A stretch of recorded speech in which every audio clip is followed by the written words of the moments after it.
recently we're finding that the poachers are becoming more equipped to handle combat. They're coming in expecting combat because security is getting tighter, and they're prepared to fire first. They will come in heavily armed with automatic weapons.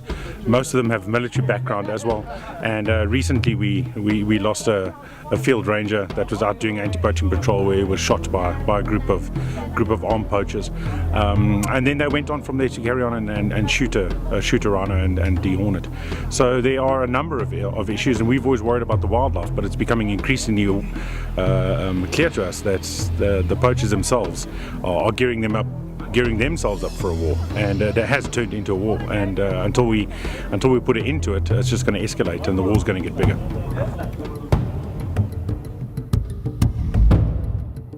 The rangers of Pilanesberg National Park are at the front lines of defending some of the very last rhinos on Earth. They patrol a fence line containing a landmass the size of San Francisco. 3 days ago, a training team led by Davide Bomben, Dennis Wolf, and Instructor Zero traveled to South Africa in an attempt to significantly improve the fighting capabilities of the brave men and women fighting the good fight. Brought to you by Sig Sauer. With the clock ticking, the training team splits up the ranger units. Half traveled with Instructor Zero into the bush for vehicle tactics, while the others continued to work on ground formations. There's no trees, no holes, no mud. Very easy. But when then you go there, of course then you have to understand which kind of movements you're going to do. So maybe your formation is going to be a little bit on one side, on the other side, moving. But always know that the gunman or the point man on the left will have a man on the right. He's going to have somebody looking at his back. And you will know that you're going to have a one. Lead instructor Davide Bomben takes a moment to explain why it requires military tactics to combat the threat of the global poaching syndicates. It's very true, actually. We've taken these tactics from the army, that's for sure. We can't hide it. It's but very these are true. rangers, these are park rangers, yeah?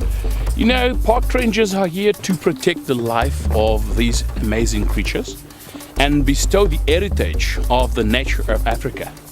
But because they're killing these amazing animals, now the war come into conservation. And we change from conservation to rangers.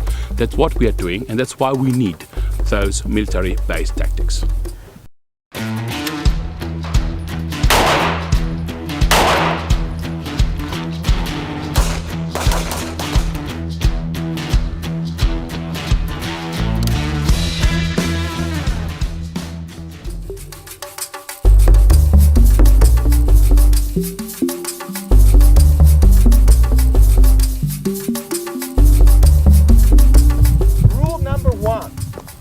Cover if it's possible, okay? What David said this morning, you have a cover, there's no cover, then you look for a concealment, there's no concealment, you go on the ground. Make yourself small. Okay, but anyway, that's the first things.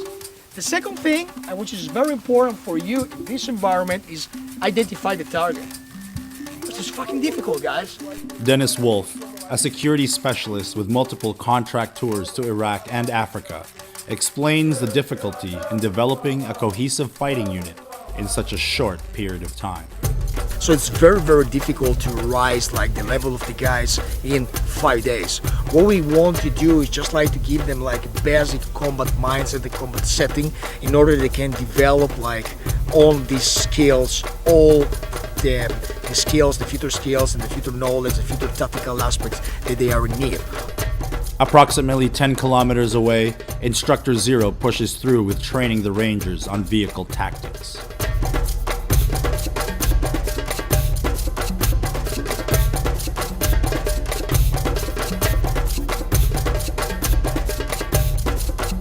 If I decide to attack you here, I plan your reaction. So if you stop the vehicle here, this means that, and you're going down, you are exactly in the point where I decided to attack you. While it is difficult enough to learn the basics of weapon manipulation and movement, combining a vehicular element to their training will test the Rangers beyond their limits.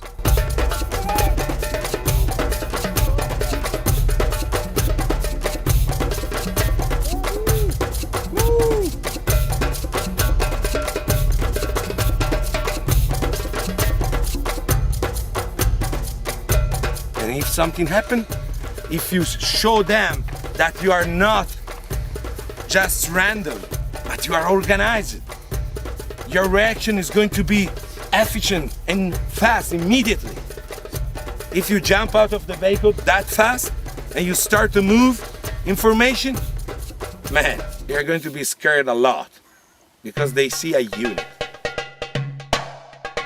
During the filming of this series, Funker Tactical deployed its DJI Phantom 3 professional drone numerous times to capture spectacular angles from the sky. It became immediately apparent to the Rangers that our filming equipment can aid in the fight against rhino poaching.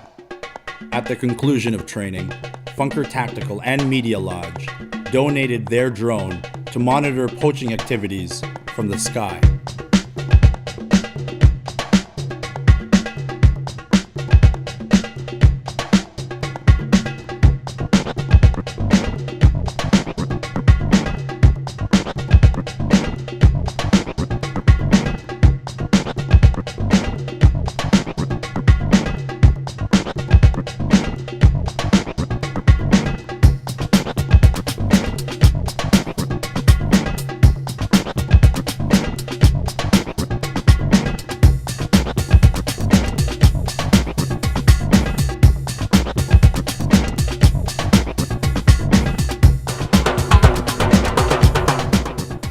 As the African sun slowly creeps beneath the horizon, the Rangers, along with their new friends, Davide, Dennis, and Instructor Zero, gathered to bond as brothers and sisters.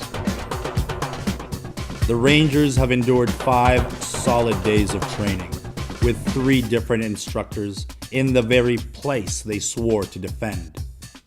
Under the blistering African sun, with outdated equipment and little training, under the threat of poachers and predatory wildlife, they pushed themselves to new limits and emerged as a formidable fighting force. But more than this, their morale spiked to new heights. With a newfound confidence in their abilities and the knowledge that despite their isolation, they are now joined by an international community willing to stand by their side to fight the good fight. 1, 2, 3, rise. Okay. 1, 2, 3, rise.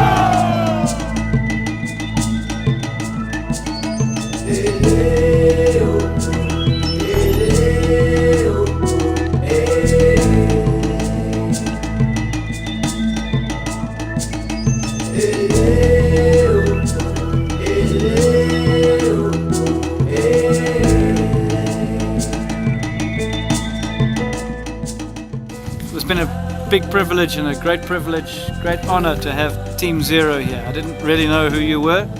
No, We do now. You do.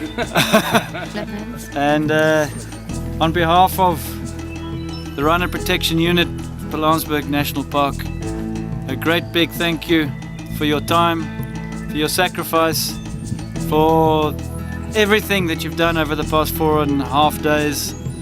And we wish it could be the full 9 days. And I hope it will be the full 9 days in the near future, not too long. So cheers. Thank you very, very, very much. Cheers!